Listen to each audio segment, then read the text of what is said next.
Hello there YouTube, we are back with another video, and today we are going to be doing a breakdown slash discussion of sorts for another fan favorite deck, and that is UlforceVeedramon.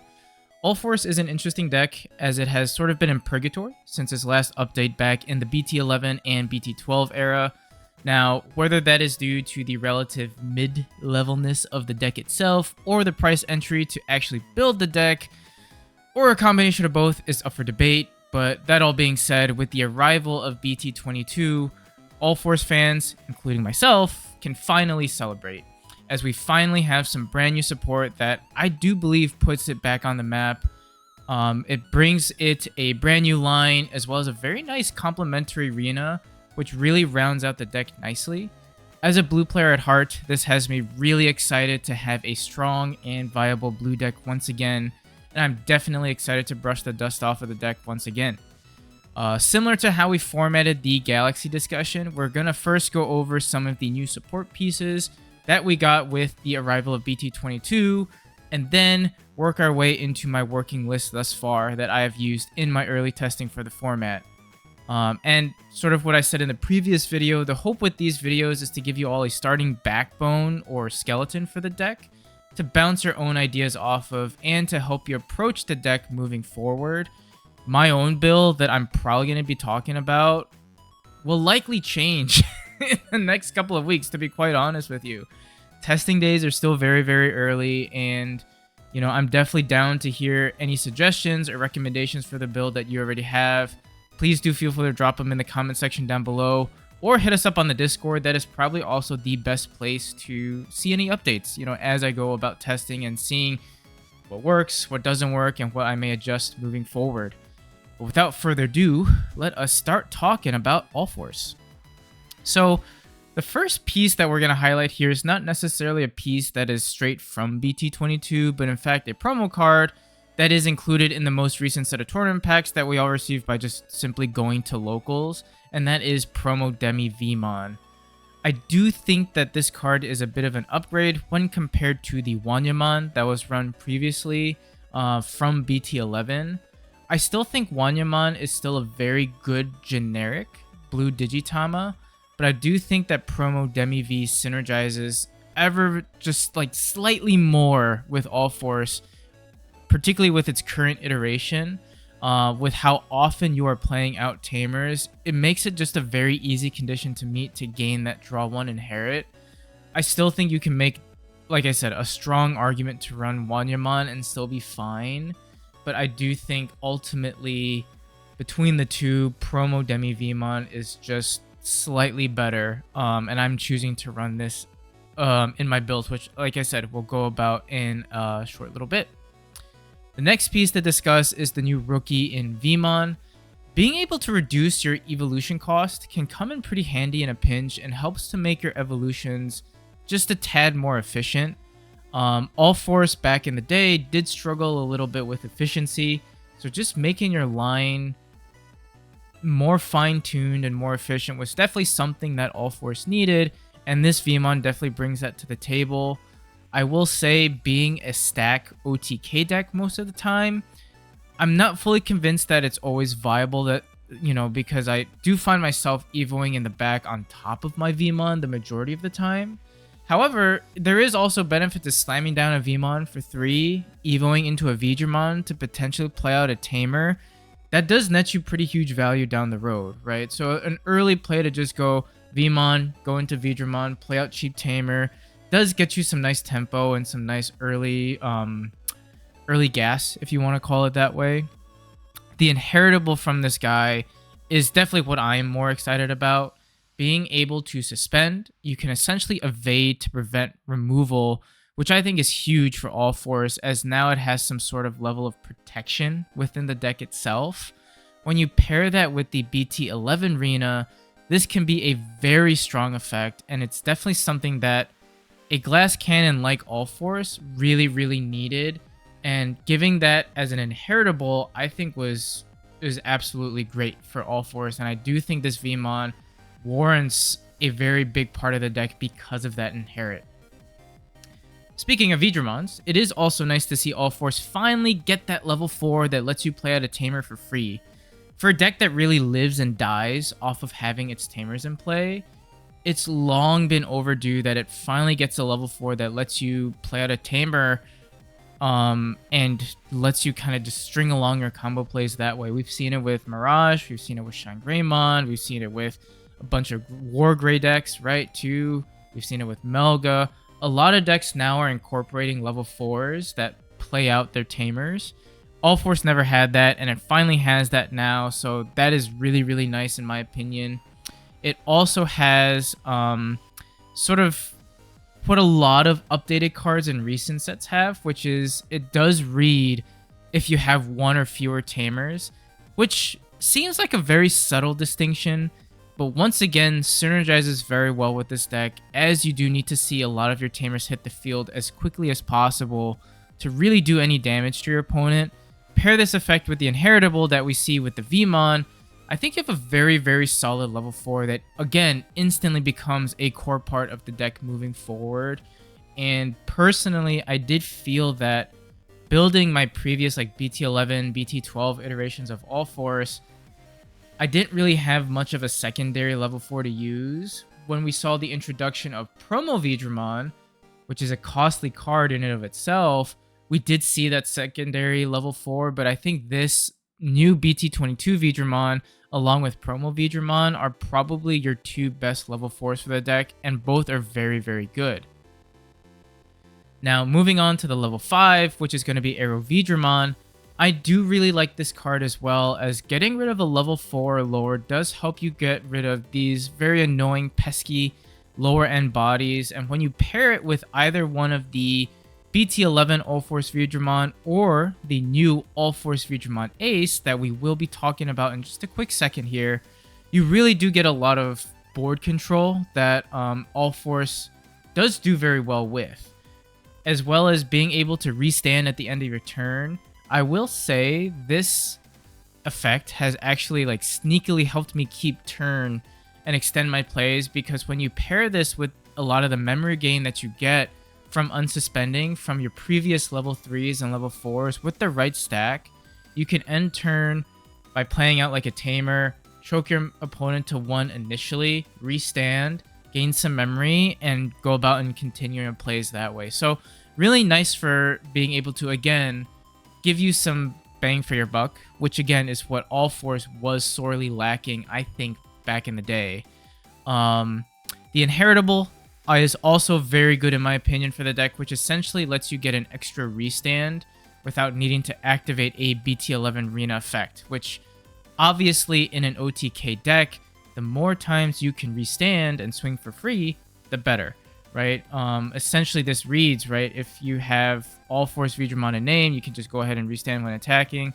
Really, really clutch, and I think will be, again, a very huge component to the deck. Where I have struggled is trying to figure out the ratios between BT-11 AeroV and this new AeroV, and I've also seen lists sprinkle in the starter deck AeroVeedramon for some additional aggression, because that does give you check +1 if you have 8 or more cards in hand. So there's a lot of different options that you can use, and we'll be talking about that in a quick second here. Next up is the level 6 that we got in BT-22, which is the UlforceVeedramon ACE. I think it is a very solid card for what it does. Being able to bottom deck an opponent's Digimon or cheat out a tamer is still really solid value in today's meta. When you pair that with the ability to restand when attacking, again, just helps you get as many swings as possible from your stack, which, if y'all haven't caught on by now, is the mantra of Ulforce as a deck. I do think that BT-11 UlforceVeedramon definitely outshines this card, but is still a very solid option as a 1 or 2 of in my opinion, as it does present the deck with another viable target for a top end that does bring with it, as I said, solid defensive options and removal. Now, for everyone's favorite overpriced tamer, we've got a new Rina. So with BT-22, as I said, we have a new Rina that joins the fray, and we're finally getting our very own memory setter as Ulforce. On top of that, we also get access to jamming, because, I mean, what is a blue deck nowadays without jamming, right? The extra 3k DP that you get on play is nice and all, but I do think what is even better about this tamer is that it allows for a free way to recur tamer back to hand, which again synergizes very well with BT-11 Ulforce and BT-11 Rina. Giving your Ulforce stack jamming while giving you that extra tamer to play out from hand is huge, and I think was basically, in my opinion, like the perfect Rina to have for Ulforce. You know, when a lot of my buddies, TJ, Austin, and I were talking about what Ulforce may need, we really thought, you know, it was this. It was this tamer, and I think this Rina is very, very good for the deck. Having, again, a memory setter, access to jamming, access to DP buffing, it's just really, really good. And then again, the tamer recursion is just icing on the cake. And yeah, it's just a really, really strong card. I still think, as we have discussed with some of these other pieces, that the BT-11 line honestly is much better as part of the overall play. It's just that these new pieces that we get definitely help to improve on some of the key things that Ulforce previously was missing. Having jamming, again, having tamer recursion, additional layer of evade and protections was all parts of the puzzle that were missing for Ulforce that we now have very, very easy access to now. So the question is just going to be, you know, is it going to be enough? Will this be enough to propel Ulforce into that consistent top tier level deck? And that's just something that we're gonna have to figure out with testing, and I'm excited to find out where that takes us. And speaking of testing, let's jump into the list that I am currently running. Alrighty, so we do have promo DemiVeemon here as a 4 of. Like I said, I think it just synergizes a lot better with this current iteration of Ulforce, more so than Wanyamon. But again, you could definitely make a case to run Wanya. I just think if you have access to the promo DemiVeemons, you might as well use it. The one of Bukamon is there just for jamming. If you can get a free jamming stack, might as well, right? I do run 4-4-2 of my Veemon lineup here. 4 BT-11, 4 BT-22, and 2 of the starter deck Veemon. Now, this guy I think is a little bit of a flex spot. I have flirted with the idea of running Ukomon, mainly again just to find my pieces, because at its heart and soul, Ulforce is a deck that if you don't have the pieces, you will not play the game. So Uko is always a quick fix that we've seen nowadays, right? Where if you have a deck that needs to find its stuff and you just need a rookie or a searcher that'll do it, Uko is a great substitute, right? So I've definitely flirted around with Uko being run at like a 2 to 3 of in the deck. I just haven't committed to it just yet. So for now, we're just doing the 4-4-2. For the level 4s, it's just a flat Veedramon spread of 4 promos, 422, and 1 of BT-11. I definitely see folks running like 1 of like a Lanamon for hybrid for game shenanigans. I still think that's a viable strategy for sure. But for me, again, the memory gain can come up as Ulforce is quite a memory efficient deck.